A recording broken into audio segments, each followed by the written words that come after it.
अजित पवारांच्या विमानाचा अपघात झाला ते हे ठिकाण बारामती एअरपोर्टची एअर स्ट्रीप संपल्यानंतर या ठिकाणी आपल्याला हा जमिनीचा उतार पाहायला मिळतो आहे आणि समोर शेतजमीन आहे।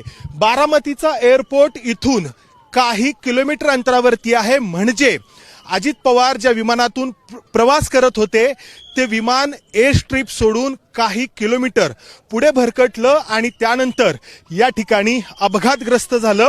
या विमानाचे अवशेष इथे आपल्याला पाहायला मिळतात। विमानाच्या पाठीमागचा जो भाग आहे त्याचा तुकडा मोठा आपल्याला या ठिकाणी पाहायला मिळतो आहे आणि जो विमानाचा इतर भाग आहे तो आपल्याला इथे पुढे असा कोळशाच्या स्वरूपामध्ये पाहायला मिळतो आहे। अक्षरशः या विमानाचा या ठिकाणी कोळसा झालेला आहे। या विमानाच्या आतमध्ये जेवढे काही लोक होते 6 लोक अजित पवारांसह ते सगळे मृत्युमुखी पडलेले आहेत। या ठिकाणी आपल्याला विमानाच्या आतमध्ये जे काही कागद होते जी काही डॉक्युमेंट्स होती अजित पवारांच्या सोबतची ती देखील या ठिकाणी आपल्याला पाहायला मिळतात। आपल्याला खूप मोठ्या प्रमाणामध्ये इथं लोक पाहायला मिळत आहेत जे हे अपघात स्थळ या ठिकाणी आहे तिथे जमा झालेले आहेत। बारामतीच्या परिसरामधले हे सगळे लोक आहेत आणि महत्त्वाची गोष्ट ही आहे की इथून एअरपोर्ट जे आहे ते खूप अंतरावरती आहे। एअर स्ट्रीप जी आहे ती खूप अंतरावरती आहे आणि तिथून हे विमान इतक्या लांबपर्यंत भरकटलेलं आहे। काही लोक आहेत त्यांच्याशी आपण बोलण्याचा प्रयत्न करूयात। एअरपोर्ट इथून किती अंतरावरती असेल, किती किलोमीटर? 1-1.5 किलोमीटर आहे सर। 1 ते 1.5 किलोमीटर अंतरावरती आहे। म्हणजे इथून आपल्याला जर कॅमेरामध्ये जर दिसले ते एअरपोर्टचा जो पुढचा भाग आहे तर त्याच्यावरून आपल्याला अंदाज येईल की किती लांब एअरपोर्ट पासून हा अपघात झालेला आहे। काही किलोमीटर अंतरावरती हा सगळा परिसर आहे। इथं शेतजमीन आहे, इथं हे काही लोकांची घरं आहेत आणि या अशा भागामध्ये येऊन हे विमान अपघातग्रस्त झालेलं आहे। म्हणजे रनवेवरती एअर स्ट्रीपवरती हा अपघात झालेला नाही तर बऱ्याच किलोमीटर अंतरावरती हा अपघात झालेला आहे। या विमानाचा पूर्णपणे हा जो विमानाचा भाग आहे तो जळून खाक झालेला आहे। इथे आपण जर पाहिलं तर पोलीस जे बघे आहेत त्यांना दूर करण्याचा प्रयत्न करत आहेत। या ठिकाणी वरिष्ठ पोलीस अधिकारी दाखल झालेले आहेत आणि इथून या सगळ्या परिस्थितीचा जो आहे तो एक अंदाज देण्याचा आमचा प्रयत्न आहे की अपघात नक्की कसा झालेला आहे। या ठिकाणी आपण जर पाहिलं तर पूर्णपणे हा एअरपोर्ट पासून दूर असलेला भाग आहे। काही किलोमीटर अंतरावरती येऊन हे जे विमान आहे ते अपघातग्रस्त झालेलं आहे। इथून आपण खाली जाण्याचा प्रयत्न करूयात। या ठिकाणावरून जर आपण पाहिलं तर खूप सगळे लोक जे आहेत ते वरती येण्याचा प्रयत्न करतायत।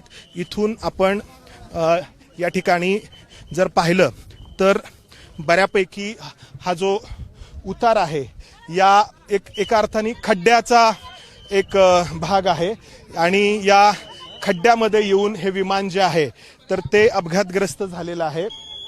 इथून बऱ्यापैकी आपल्याला जर लक्षात येत असेल तर हा असा सगळा जो जमीन आहे तर ती उताराची जमीन आहे आणि वैमानिकांनी पायलटनी अखेरचा प्रयत्न म्हणून जो काही केलेला आहे त्यानुसार हे विमान या मोकळ्या जागेमध्ये देखील उतरवण्याचा प्रयत्न केलेला आहे।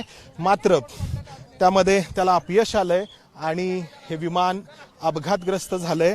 इथून आपण जर पाहिलं या ठिकाणी आहेत आणि इथून आपण खाली उतरण्याचा प्रयत्न करूयात। या ठिकाणी आपण जर पाहिलं तर बऱ्यापैकी या ठिकाणी एका अर्थाने जमिनीला जे आहे ते उतार आहे आणि या उतारावरून आपल्याला अंदाज येतोय की वैमानिकाचा शेवटचा प्रयत्न काय असू शकतो।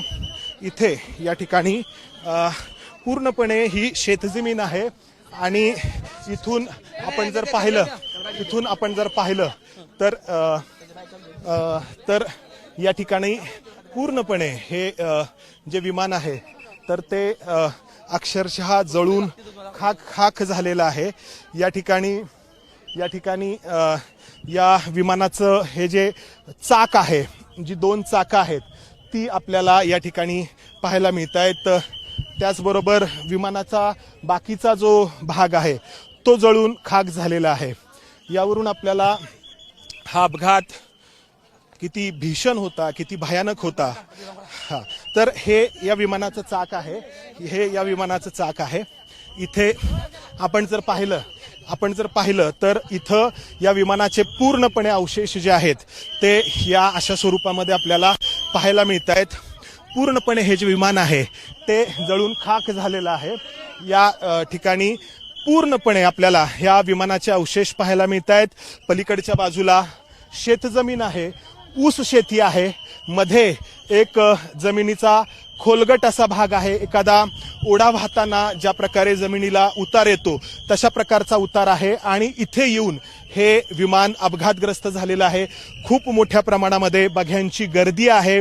या विमानातले एक एक अवशेष जे आहेत ते या ठिकाणी अशा स्वरूपामध्ये पाहायला मिळत आहेत.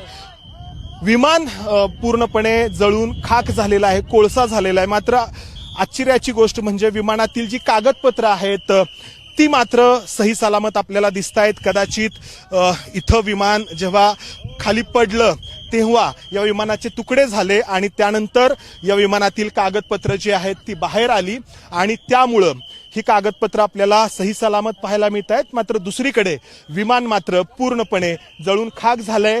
या विमानाचा पुढचा भाग तर अक्षरशः नष्ट झालेला आहे. या विमानाची ही अवस्था आपल्याला या अपघाताची भीषणता आणि अजित पवारांच्या आयुष्यातले शेवटचे क्षण दाखवून देते. कॅमेरामन विजय राऊत समन दारगोंजारी, एबीपी माझा, बारामती.